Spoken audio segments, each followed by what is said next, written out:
In the mid-20th century, during the early 1950s, numerous families resided harmoniously in a quiet, rural community named Ashley, located in Kansas, USA. One tranquil summer evening, an unusual call reached the town's administrative office. The caller, his voice trembling with fear, described a terrifying sight in the heavens, something he had never witnessed before. Moments later, the office was inundated with dozens of calls from other townspeople, all reporting the same eerie occurrence. Given Ashley's modest size and limited resources, officials escalated the matter to the nearby city of Hayes. A police unit was promptly dispatched to investigate, but what they encountered defied all expectations. The entire town of Ashley, along with its residents, had inexplicably vanished without a trace. Our tale unfolds in early August 1952. Centered around an ordinary American named Gabriel Jonathan. A farmer and shepherd in Ashley, Kansas, Gabriel confided in acquaintances about hearing strange noises near the village outskirts. Upon speaking with others, he realized he wasn't alone. Many had also witnessed mysterious lights flickering in the night before disappearing. On Friday, August 8, at precisely 7:13 p.m., Gabriel contacted the town administration to report an unsettling sight. A vast, pitch-black void had formed in the sky above Ashley.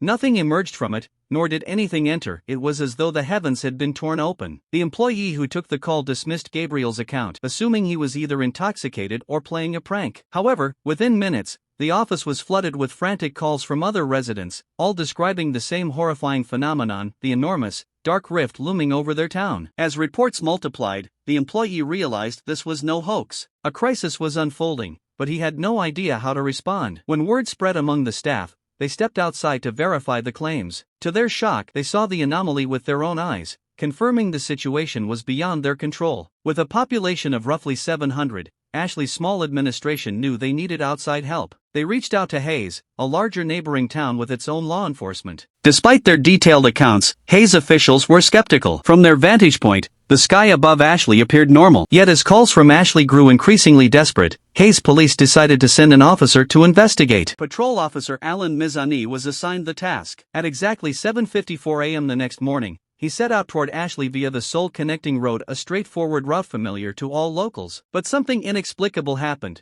No matter how far he drove, he always ended up back in Hayes. The road had no turns or alternate paths, making his disorientation impossible to explain. After multiple failed attempts, Alan reported his bizarre experience. A convoy of 7 police cars was then dispatched at 9:15 a.m., but they encountered the same phenomenon. Each vehicle inexplicably returned to Hayes without reaching Ashley. Meanwhile, calls from Ashley grew more frantic. Residents reported the black void expanding, darkening further. Authorities advised people to stay indoors, withholding the fact that they couldn't physically reach the town. Later that evening, at 8:17 p.m., Hayes police received a call from Eileen Kaner, an Ashley resident. She reported her neighbors, the Milton family, had vanished after attempting to flee in their car. No one had seen them since. Police monitored nearby roads but found no trace of the missing family. By dawn on August 10th, calls resumed, with residents claiming the town was engulfed in unnatural darkness even though it was broad daylight outside. Determined to intervene, authorities arranged for a helicopter to survey the area. Yet when it arrived at Ashley's coordinates, the town was nowhere to be found. Only an empty field remained. The situation worsened on August 11th when Phoebe Danielle Visky called, reporting her deceased husband was speaking to their daughter through their locked door. Similar calls flooded in, 329 in total, all describing encounters with long-dead relatives or strangers emerging from the darkness. By August 12th, over 400 calls reported that more than 200 children had vanished overnight, seemingly from locked homes with no signs of forced entry. The next day, at 5:19 p.m., an elderly man named Scott Lands reported an enormous fire approaching from the south, illuminating the darkened town. Others confirmed the flames, some claiming they descended from the void in the sky. Yet no one outside Ashley witnessed these events. At midnight, Benjamin Andico called, describing how the fire had intensified, lighting up the town like midday before the line abruptly cut off. The final call came at 9:47 p.m. on August 13th. Officer Peter Welch of Hayes Police answered, hearing a woman's voice identify herself as April Foster. She spoke of her deceased son returning, warning her of unseen dangers. As she hid in terror, a child's voice called out, "Mommy, I'm here." The call ended with screams and silence. No further contact was made with Ashley. On August 17th, a massive 7.9 magnitude earthquake struck, its epicenter directly beneath the town.